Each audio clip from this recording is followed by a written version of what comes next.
I said that I would never go see another Star Wars movie again, but there was one thing I didn't count on. Man, literally nothing is happening right now. I can't stand the holidays, I gotta admit it. Many of you may be sitting at home with your families. Maybe some people are waking up and you're sitting there bored on the couch with your phone, just figuring out what's going on. I doubt very many people are working at all. There's basically no news. And so I was really bored. But as much as I said I wouldn't do it, there's a couple of reasons outside of boredom that I decided that I would. And it's because of the mixed reviews. And I will admit, I did say in the past, I may have to see the new Star Wars for the sake of the cultural relevance of the film. And now I think I'm actually glad I did, because I went and saw it, and I'm sad. I really am. The movie, in my opinion, is absolutely terrible. It is substantially better than The Last Jedi, but I am even more convinced they actually had a story plan for the new arc, and Rian Johnson purposefully destroyed Star Wars. I think they knew what they were going to do with the characters, with Kylo, with Rey, and watching The Rise of Skywalker. It was like, oh man, I don't want to give out spoilers. I'm not going to give out spoilers, but wow, I don't know if you've read any of the reviews, but let me just show you the story, right? So I think stories like this are why I felt it was relevant to actually go and see the film. The Rise of Skywalker's huge opening weekend was still a big miss by Star Wars standards. Episode 9 failed to crack $400 million worldwide, unlike its predecessors. So yes, you may be angry with me. Tim, you're a hypocrite. You said you wouldn't see Star Wars. Well, I haven't seen The Mandalorian. I'm not going to buy Disney Plus. I didn't see Solo, but I gotta admit there are a few important things. For one, it pretty much did fail, okay? I mean, look, Star Wars basically always makes money. Everybody knew it was gonna make a bunch of money, but it failed to crack $400 million worldwide, unlike its predecessors. So sure, of course we knew it was gonna make money, but it's not doing well. But here's what I did see. I saw a lot of people saying it was an attempt to please the fans. I saw that the tomato meter was 55%. The critics hated it, and I made a video about it. And the audience score was actually really high. Because of the high audience score and several other factors, notably, I'm gonna be completely honest, man, I was bored. Like, the holidays are boring. I'm sorry, I'm not hanging out with family or anything. I'm just working, and there's literally nothing to do. So, honestly, I wanted to go see Cats. It wasn't playing at the theater by me, so I literally this was my option, unless I wanted to see like Black Christmas, and I don't want to see that. But let me tell you this, I'm going to try to avoid any spoilers for those of you who actually want to see it. And I want to talk about how I thought it was really important to see, because it really does signify how Star Wars is completely dead. So look, this isn't a spoiler. Some of you might get mad I'm going to say it because you might think it's a spoiler, but no, it's in the trailers. They brought back Emperor Palpatine. It's literally in the commercials for it. And that to me was like, that was wow. You must truly be desperate to have no story for what your movies are going to be about. So you literally just pluck someone from the 70s and you're like, let's just put him here and make him the grand villain, and there's no explanation for anything. They tried stuffing this film with so much retcon. It's insane. It's like it has nothing to do with the past two movies. But here's, what my favorite thing is? Rian Johnson literally destroyed the Star Wars franchise, and it's hilarious. I mean, I'm not happy he did, but he did. So, but by now, you better have seen The Last Jedi, or not. I mean, the movie was terrible. But in The Last Jedi, Kylo Ren kills Snoke. Snoke was their villain. So I'm sitting here, I'm watching the movie, and so as I said, when you watch the trailers for Star Wars, the Emperor is in the trailers talking, saying like, long have I awaited, or whatever. And I'm watching it like, wow, they're really bringing back the Emperor? Like, they're basically negating the original trilogy? That's so dumb. And then I realized, Rian Johnson killed their villain with no explanation. He literally, could you imagine, like, they have this trilogy plan, they have this story between, like, the characters, and apparently there was, like, a general outline, and Rian Johnson threw it in the trash. And then I can imagine Rian Johnson, when he's making The Last Jedi, he's like, sitting with his friends and they're like smoking pot or like drinking, and he's like, wouldn't it be funny if I just like ruined the whole thing by just killing the villain at like a random moment for no reason and never explaining anything? And they're like, oh dude, that would ruin the whole new sequel trilogy. And then he did. So think about it. In The Last Jedi, they kill Snoke. They don't explain who he is or why. Ben just kills him. What are they supposed to do with the next movie? There's no villain. So now you get J.J. Abrams, you get Star Wars, they're spinning in circles, like chickens with their head cut off. what are we going to make a movie about? There's no villain anymore. So they literally just take the Emperor, and the Emperor's barely even in the movie. Like, nothing makes sense. Like, seriously, the movie, I'll tell you this. When I was sitting there watching this, it didn't feel like I was watching a movie. I'll be completely honest. It did not feel like I was watching a movie. It felt like I was watching a series of cutscenes from, like, you ever watch YouTube videos and they'll do a thing where they'll get like 30 artists to each animate, like 15 seconds. And then it's like, what did they do this with? They do it with a bunch of like famous movie scenes, and then it constantly changes. I think they did something with like Harry Potter. They do this all the time. And then every 15 to 30 seconds, it changes. The art style, everything's different, and it's basically a different story. That's what it really felt like. I had no idea why they were doing what they were doing, where they were going. Oh, and boy, I'll tell you this. It's not necessarily a spoiler, but, again, we're talking about Star Wars. If you plan on going and seeing it, you're being warned. But the movie, okay, do you know what a MacGuffin is, right? The goober, the thing that has to drive the plot, the device they must find. The movie is literally MacGuffin Quest. It's like Quest for the Missing MacGuffin. The plot is driven by, like, made up things that never existed before, but now they must have. And wow, there's so much that doesn't make sense in this movie. I'll wait till later to do a spoiler review, but the whole movie is filled with plot holes. I'm not exaggerating. Now, there may be some people who like the movie. I've seen some people posting saying, stop ragging on it. Let me just enjoy the film. And look, man, I'm not telling you not to enjoy going to see a popcorn flick. I'll tell you this. The Last Jedi was mind-numbingly bad. Like, I wanted to leave the theater. And the only reason I didn't is because I felt like I had to understand the cultural references that people are bringing up. And so I'll admit that, when people started talking about the various things in Rise of Skywalker, I saw people on Twitter, I'm like, I can't understand what they're talking about. And I think for what I do, it's kind of important that I do. So I caved. I know, I'm sorry. I'm a hypocrite. I had to go see it. But there was so much, let me stop there. The movie is actually, tolerable. There were a few parts where I was getting excited and I was feeling like involved, like a normal film. When I watch a Marvel movie, I'm enthralled from the whole get-go. I love Marvel films. They're not, I know there's been like a debate over whether or not Marvel is actually cinema. No, I enjoy it. It's you go out with your friends, you're bored, you're like, let's go see a movie, man. And you watch, and Iron Man punches, a giant robot or something, and you're like, yeah, this is fun. It's not like, Joker, in my opinion, was a masterpiece. Joker is art. It's brilliant. It had a message. It was political, but it was done well. Joker was incredible, absolutely incredible. This was tolerable. It was like, yeah, I'd seriously give it a 55%. I'd be like, I don't consider it a movie. I don't.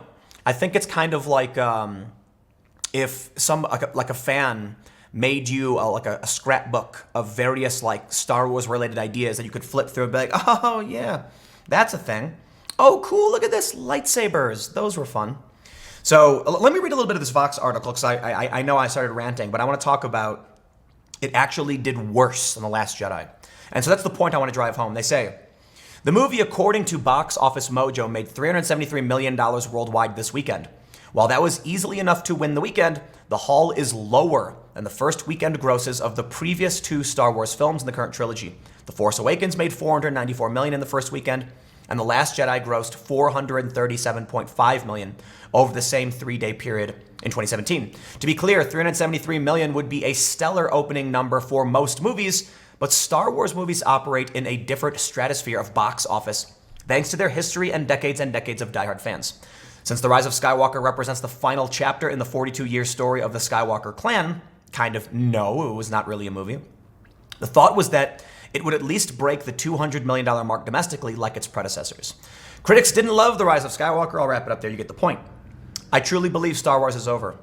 And what was really sad about watching this, first, there's so much cringe. Now, I want to be fair. Carrie Fisher died. Rest her soul. She's an icon of Star Wars and all that stuff. And they really were in a tough spot. But I think they went the absolute wrong route. I don't know if it's necessarily a spoiler. I'm going to tell you anyway. You can probably figure this out, but you're being warned. Carrie Fisher's in the film. Her dialogue makes literally no sense because they had to pluck dialogue from, unused footage and just randomly drop it in the film and try and contextualize it in a way that did make sense, but it literally doesn't. It's like, imagine if every few minutes some random person pops up and then says something like, "That was funny," And then like 20 minutes later, there they are standing in the background again going like, and I do like popcorn. You're just like, I have no idea why what you're saying. It just, they tried to make scenes work using really old footage. I get why they did. And and it's sad because she passed away, but they probably should just not have had her in the movie. The movie could have literally started with like something that, Leia sacrifices herself or something. And no, she's in the film and it's seemingly very just kind of random. So, yeah. But here's what I ended up, feeling like. There was a lot of scenes, there's a lot of the movie where I felt like it just didn't make sense. Like I said, it was a compilation of various like Star Wars, woohoo. But I'll tell you how I really felt. I felt like they were desperately trying to undo The Last Jedi, and I'm not exaggerating. Like, there's a lot of stuff in The Last Jedi completely retconned. And I seriously mean it. Rose Tico, for instance, barely in the film. Like, she has like, I think, probably a minute of screen time, if that. They don't like her. The fans didn't like her. And I feel bad because, Kelly Marie Tran's not a bad person. It's just the fans didn't like the way they were with the character. And so there's like characters that are in the film. I have no idea why. They have like almost no dialogue. There's like people who just randomly pop up and they're like, hi, I'm this person. Haha. And then they fight and they're gone. Like, it seems like the whole thing was, they had to cram, and this is not just my opinion. There's a bunch of reviews that said the same thing. They had to cram 2 movies into one. Because The Last Jedi was a huge, insane waste of time that made no sense. And in order for this movie to make sense, for one, no villain. Like, what are you gonna do? Rian Johnson, that is the funniest prank I have ever seen on culture, period. I gotta hand it to him. And I really do mean this. I gotta give an applause to Rian Johnson by killing off the series villain in the second film. They're trying to make a third movie with no bad guy. I guess he thought, he would make Kylo Ren the bad guy. I don't know, but he gets rid of Snoke. Now there's literally no villain. What are you gonna do? So the whole movie is them trying to jump from scene to scene as fast as possible because they have to get 2 movie story arcs crammed into one because otherwise there's literally no ending. Like, what's the ending? I guess, you know what, man? I could rant about this all day and night. I'll be honest. There's no, there's nothing going on in news because it's the holiday and everyone's sleeping and stuff. So we're talking about Star Wars. But I will tell you this. No, I'm not going to tell you this. I'm going to wrap it up. I don't need to rant on Star Wars for the rest of my life. Let me just say, to kind of bring my thoughts together, the reason why I wanted to highlight the low amount of money generated, relatively, I mean, look, 373 million is a lot of money. I said I believed Star Wars was truly over. Absolutely done. Like, The Last Jedi was a knife in the back to end the franchise. And Rian Johnson said, let the past die, kill it if you have to. And I think that's what he did. Because I'll stress it again, because I got to tell you how funny it is that he literally killed off the new trilogy's villain without a word, without explanation. It was like, I don't think it was to subvert expectations. I think he was literally like, let's see them make a third movie now. And then just wipe the guy out. And they couldn't. They never even explained Snoke. I'm sorry, that was a spoiler, okay? But I warned you, okay? They never even explained who these people are. The movie is just a big mishmash of random nothing. It was so sad to watch. I'm sitting there like, man, they really could have had a good story. I could see where they were going with it, but The Last Jedi was what ended it. The Force Awakens was not bad. I enjoyed it. Fans were excited for it. I was excited for it.